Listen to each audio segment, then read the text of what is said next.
This channel does not promote any violent, harmful, or illegal activities. All content provided by this channel is meant for an educational purpose only.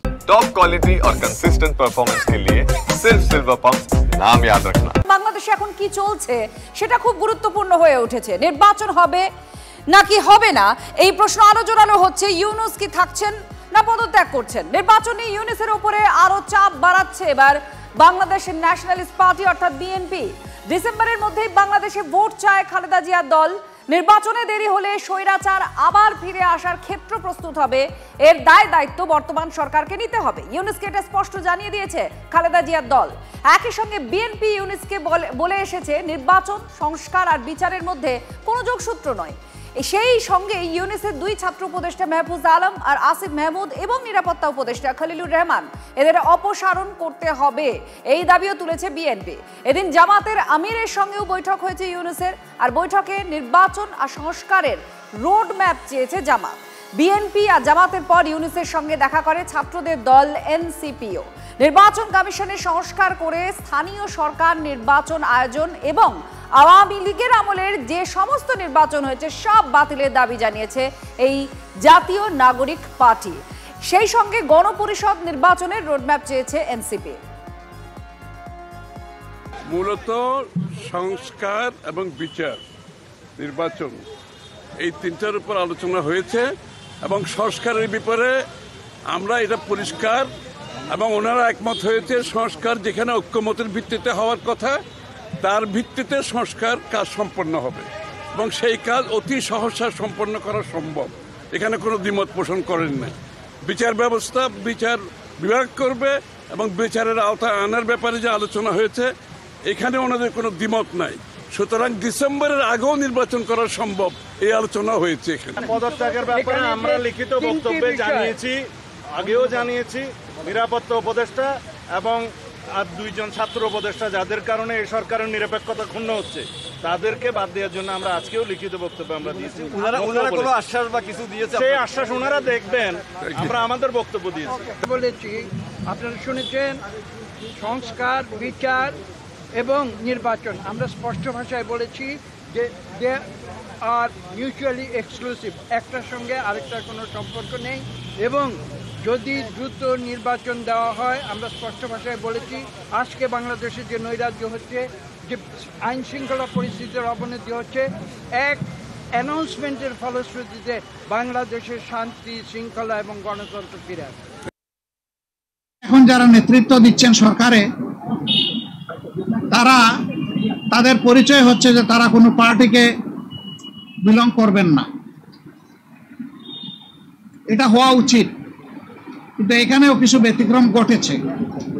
এটাও মাঝে মধ্যে সমাজকে উদ্বিগ্ন করেছে। একটা নির্বাচনটা কখন হবে, আপনি যে সময়সীমা দিয়েছেন এর ভিতরেই জনগণের কোনো ধরনের বড় ভোগান্তি না হয়ে একটা কমফোর্টেবল টাইমে এই নির্বাচনটা হওয়া উচিত আমরা মনে করি। আর 2 নম্বর আমরা বলেছি এই নির্বাচনের আগে অবশ্যই সংস্কার এবং দৃশ্যমান বিচারের কিছু প্রক্রিয়া জনগণের সামনে আসতে হবে এবং আমরা মনে করি যে 2টা রোডম্যাপ ঘোষণা করলেই তার অনেকটাই সমাধান হয়ে যাবে।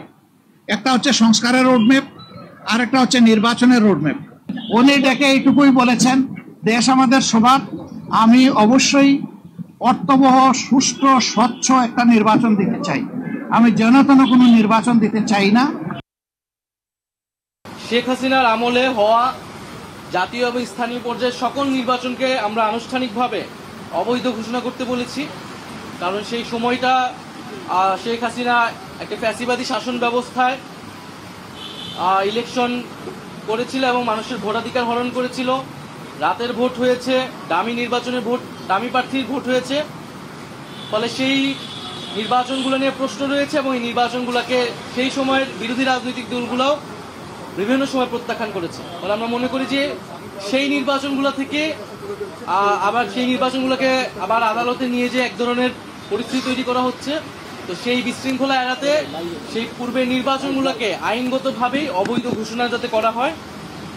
আমরা চতুর্থত বলেছি যে ইলেকশন কমিশনের উপর আস্থা রাখতে পারছি না রাজনৈতিক দল হিসেবে। সেই ইলেকশন কমিশন পুনর্গঠন করে যাতে স্থানীয় সরকার নির্বাচনের দ্রুত আয়োজন করা হয় এর ফলে নাগরিক সেবা যে দুর্ভোগটি হচ্ছে, নাগরিক সেবা পাচ্ছে না জনগণ, সেটি নিশ্চিত করা সম্ভব হবে। বিচার, জুলাই গণহত্যার বিচার এবং যে সংস্কার প্রক্রিয়া চলমান এবং সংস্কারের যে জুলাই সনদ ঘোষণা হওয়ার কথা, এবং যে আমরা নির্বাচনের কথা বলছি, গণপরিষদ এবং আইনসভা নির্বাচন, এই তিনটি সমন্বিত একটি পরিকল্পনা, সুনির্দিষ্ট পরিকল্পনা বা রোডম্যাপ যাতে একত্রে সরকার ঘোষণা করে এবং আমাদের যেই গণঅভ্যুত্থানের প্রতিশ্রুতি ছিল সংস্কার বিচার, সেটির মধ্য দিয়ে আসলে বাস্তবায়ন হওয়া সম্ভব। পরপর 3টে বৈঠক, আর সেই বৈঠকে নির্যাস কি বেরোলো আপনারা শুনলেন এক একজনের বক্তব্য। বিএনপি বলল, তার সঙ্গে সঙ্গে জামাত বলল, আর এনসিপিও বলল, অর্থাৎ জাতীয় নাগরিক পার্টির তরফ থেকেও বলা হলো। বৈঠকে আখেরে কিছুই বেরোয়নি, কিন্তু যে জল্পনাটা তৈরি হয়েছে প্রবলভাবে সেটা হচ্ছে ইউনূসের পদত্যাগ নিয়ে। কিন্তু ইউনূস কি আদৌ পদত্যাগ করছেন নাকি একটা কৌশল অবলম্বন করছেন যাতে অনেক বেশি সহানুভূতি আদায় করা যায়? এই সমস্ত বিষয়গুলো নিয়ে এখন প্রবলভাবে আলোচনায় রয়েছে বাংলাদেশ। আমাদের সঙ্গে সুমন মহাপাত্র আমাদের প্রতিনিধি রয়েছেন, আরও জানাচ্ছেন এই পরিস্থিতি নিয়ে। সুমন, যে পরিস্থিতি তৈরি হয়েছে, আমরা 3টে পক্ষের সঙ্গে বৈঠকে শুনলাম যে আখেরে কিছুই বেরোলো না, যে কবে নির্বাচন হবে, কবে কি করা হবে, আর তার সঙ্গে সঙ্গে ইউনূসের এই পদত্যাগের যে একটা কৌশল বলে অনেকে মনে করছেন পদত্যাগের খবরটিকে। এখন এই পরিস্থিতিটা কোথায় দাঁড়িয়ে আছে? আখেরে কি হতে চলেছে বাংলাদেশে? দেখো, বাংলাদেশের এখন পরিস্থিতিটা কি? বাংলাদেশের পরিস্থিতি হচ্ছে অন্তর্বর্তী সরকার বেশ কিছুদিন সরকার চালিয়েছে। এখন বিএনপি চাইছে যাতে দ্রুত ভোট হয়, তাহলে তারা ক্ষমতায় ফিরতে পারবে। এদিকে ইউনূস চাইছেন এনসিপি ক্ষমতায় আসুক, কিন্তু এনসিপি তৈরি নয় ভোটের জন্য, যেটা হচ্ছে নাহিদ ইসলামদের দল। সেই জায়গায় এখন যদি ক্ষমতায় ইউনূসকে থাকতে হয় তাহলে বিএনপি কে খুশি করে থাকতে হবে। এদিকে বিএনপি দ্রুত নির্বাচন চায়, তাই সহানুভূতি আদায় করতে ইউনূস ভাসিয়ে দিয়েছিলেন যে আমি পদত্যাগ করছি, তাহলে দেশবাসীর হয়তো একটু সহানুভূতি পাওয়া যাবে। তার কারণ ইউনূস চাইছেন যে করে হোক ভোটটাকে এড়িয়ে যেতে, কারণ ভোট হলে ইউনূসের কিন্তু ফিনিশ, ইউনূস আর ক্ষমতায় থাকবেন না। সেই জায়গায় এই বৈঠকের পর ইউনূসের দপ্তর থেকে একটা প্রতিশ্রুতি বার্তা দেওয়া হয়েছে, সেটা কতটা পালন করা হবে জানি না। তারা বলছেন ডিসেম্বর থেকে জুনের মধ্যে ভোট হবে, কিন্তু প্রবল ক্ষুব্ধ বিএনপি, তারপরেও তারা দ্রুত নির্বাচন চাইছে, কারণ এই মুহূর্তে আওয়ামী লীগ অ্যাবসেন্ট বাংলাদেশে। নির্বাচন হলে বিএনপি জিতবে, যেটা মানুষের ধারণা। তাই কিন্তু একটা ইউনূসের সঙ্গে বিএনপি সংঘাত থেকেই যাচ্ছে। ধন্যবাদ সুমন। আমাদের প্রতিনিধি জানাচ্ছিলেন যে পরিস্থিতি এখন কোথায় দাঁড়িয়ে রয়েছে বাংলাদেশে, আর সব থেকে জোরালো যে প্রশ্ন, বাংলাদেশের নির্বাচনটা হচ্ছে কবে?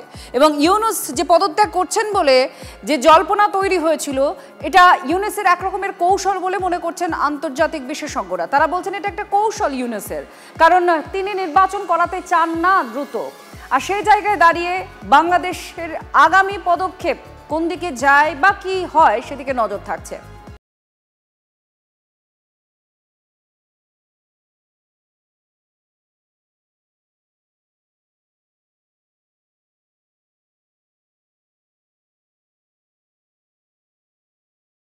ক্লাস 10 ও ক্লাস 12 এর পরীক্ষা শেষ, রেজাল্ট আউট। এরপর কি পড়বেন, কোথায় পড়বেন? সুলুক সন্ধান এখন হাতের মুঠোয়। টিভি9 বাংলা এডুকেশন এক্সপো 2025, কলকাতার সবচেয়ে বড় এডুকেশন এক্সপো। ডিগ্রি না ডিপ্লোমা, কোন কোর্স করবেন, কিভাবে প্ল্যান করবেন নিজের ক্যারিয়ার, সব প্রশ্নের উত্তর একটাই। TV nine Bangla education expo. একই ছাদের তলায় থাকছে নামকরা সব ইঞ্জিনিয়ারিং কলেজ, বিশ্ববিদ্যালয়, মেডিকেল ও management institution. TV nine Bangla education expo 2025, 31 May ও 1 জুন বোস ইনস্টিটিউটে, কলেজ মোড়, সেক্টর 5, সকাল 10টা থেকে সন্ধ্যে 7টা পর্যন্ত। এন্ট্রি একেবারে ফ্রি।